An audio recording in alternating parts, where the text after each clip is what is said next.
Alors aujourd'hui, nous sommes le 21 au 22 novembre, nous vous proposons une vidéo sur la plantation des fritillaires. Alors voici en gros plan ce que c'est, un bulbe de fritillaire. Alors la particularité de ces bulbes, c'est qu'ils sont bien creux au milieu, comparé aux bulbes de tulipes qui sont pleins. Vous voyez, il n'y a pas de trou au milieu. Donc la fritillaire, appelée aussi couronne impériale ou l'arme de Marie, se plante normalement en septembre ou octobre. Bon, là c'est la période idéale. Novembre, ça peut encore aller. Alors, on les trouve beaucoup sur le pourtour méditerranéen et en Asie. Et sa floraison, c'est au printemps et jusqu'au début de l'été.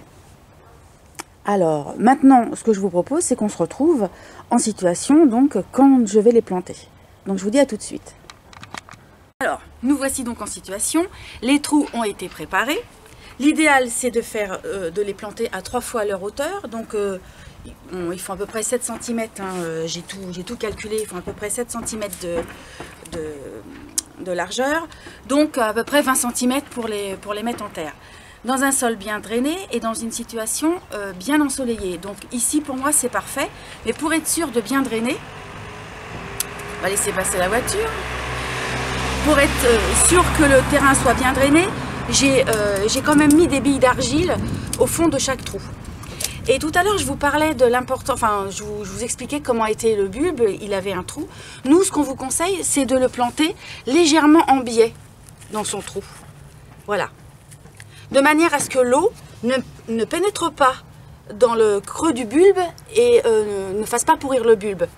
Donc on va les mettre légèrement en biais. Donc effectivement, la pousse sera légèrement retardée parce qu'il faudra que la plante fasse un petit décrochement pour venir à la surface. Mais globalement, ça marche bien. Voilà. Alors terre bien drainée, billes d'argile. Ensuite, je recouvre mes fritillaires. Alors normalement, l'idéal, c'est de les espacer entre 20 et 30 cm entre chaque bulbe pour que quand ils se développent, eh bien, ça leur laisse de la place. Bon, globalement, je pense que ça va le faire et je vous propose de continuer à la suivre comme ça jusqu'au printemps pour voir si notre culture réussit. À bientôt donc. Alors nous sommes le 20 mars et nous avions planté donc 3 fritillaires, une là, une là, une là. Pour l'instant, il n'y en a qu'une qui lève, mais qui lève bien parce que là, si on enlève un petit peu, voilà, c'est bien parti. Donc on va la suivre quotidiennement pour voir son développement.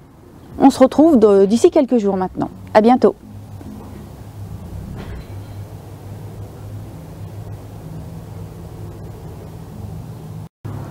Alors aujourd'hui nous sommes le 28 mars et on fait un petit point sur les fritillaires. Donc la première qui était sortie, elle a vraiment pris beaucoup d'avance, elle est déjà bien haute. J'étais inquiète pour les 2 autres qui avaient du mal, je ne les voyais pas du tout pointer leur bout de nez. Et avec le moindre rayon de soleil, là ça y est, c'est parti. Là la deuxième et la troisième, voilà. Donc maintenant on va les suivre un petit peu plus régulièrement parce que à mon avis ça va aller très très vite.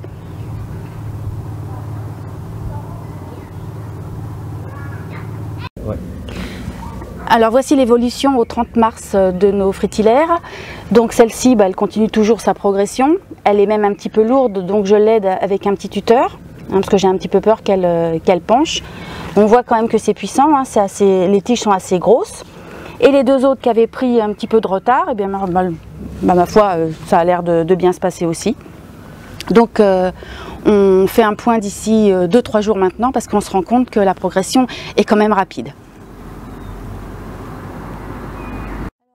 Le 4 avril sur les fritillaires, leur développement, bien, ça continue à pousser, ça pousse très très vite. On fait un point pratiquement tous les 3 jours là pour l'instant. Donc on se revoit d'ici quelques jours. Alors Alors un point sur l'évolution des fritillaires, un point au 10 avril. Nous avons une température qui est vraiment très très basse. Après avoir connu une température très clémente, même au-delà des valeurs de saison, où le soleil brillait, il faisait assez chaud, donc les fritillaires se sont bien développés. Là, nous avons une température de 10-12 degrés. Bon, ça n'a pas du tout gêné la plante puisqu'elle est très rustique. Mais il est important de parler de l'espèce parce qu'en fait, il existe plus entre 100 et 120 espèces de fritillaires. Et celle que nous suivons depuis un moment, c'est la fritillaire Imperialis lutea. Voilà, donc on va la laisser encore s'épanouir quelques temps, donc on va encore faire quelques vues. Et puis je pense que vous serez tous sur la fritillaire, du moins cette espèce-là. À bientôt donc. Alors aujourd'hui, le 19 avril, nous faisons un point sur le développement de nos fritillaires qui ont atteint leur taille définitive pour cette année. Les fritillaires Imperialis peuvent monter jusqu'à 1,20 m, 1,50 m. Bon là, pour la première année de culture, elles sont à peu près 70-75 cm, ce qui est pas mal. Donc là, nous n'allons pas les suivre tous les 15 jours parce qu'il n'y aura pas grande évolution. Par contre, ce que je vous propose, c'est que l'on se retrouve pour la fin de la floraison. Hein, et comme ça, on aura fait le parcours complet de nos fritillaires qui auront bien mérité leur repos. Hein, parce que d'ici fin mai, début juin, ça y est, elles vont nous laisser, enfin du moins elles vont laisser la place aux annuelles qui viendront fleurir le jardin. Elles auront fait leur part de travail et surtout de couleurs pour le printemps. Donc d'ici la prochaine vidéo, portez-vous bien et je vous dis à bientôt.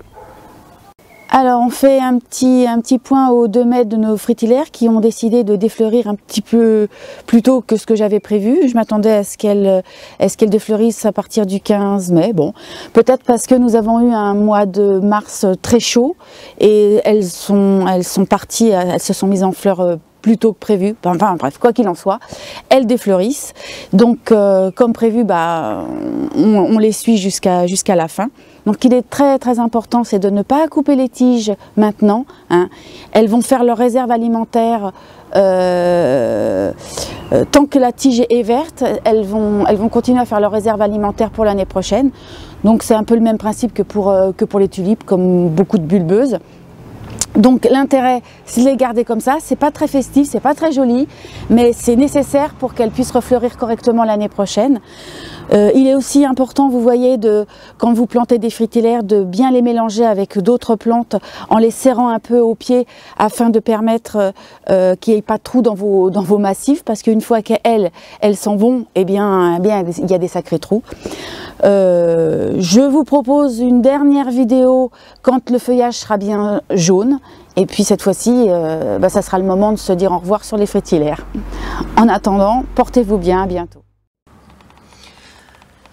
Eh ben Rémi, on est vers mi-juin et ce qu'a filmé Armel là sur ses fritillaires, ça va être donc la fin de la vidéo. Armel, viens voir, c'est terminé. Ouais, tes plantes, elles sont mortes. Tu as vu comme elles sont belles? Enfin, ouais. elles étaient belles. Elles ont été belles, voilà. Ouais. Mais voilà, c'est la fin. Donc, ce qui est important là, c'est de montrer. Alors moi, j'ai décidé de les laisser en pleine terre. Ouais. Elles vont passer la saison comme ça. Alors là, en fait, maintenant, vous voyez, on peut tirer dessus. Et normalement, ça vient. Juste la tige. Ouais, juste la tige. Donc là, c'est bon. J'abîme pas mon bulbe.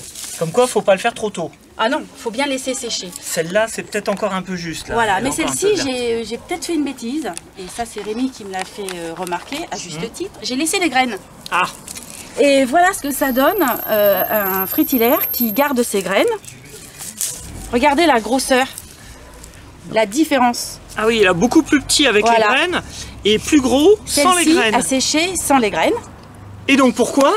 Parce qu'en fait, elle s'est épuisée pour rien. D'accord. Donc quand vous voulez faire grossir un bulbe, pensez à... Alors il aurait fallu couper juste ici. Juste comme ça. Et laisser le reste. Voilà. Alors là, moi je trouve que c'est encore... là on joue vraiment. Oui. Hein. Je pourrais maintenant tailler là. Mais bon, je suis pas pressée. Donc voilà la mise en culture et puis le suivi et puis la fin de la culture. Super. Merci d'être venus les gars. c'est sympa, on finit la vidéo à 3 et bien voilà. Et ben à la prochaine vidéo. À la prochaine vidéo. Salut, à Au revoir. bientôt. Au revoir.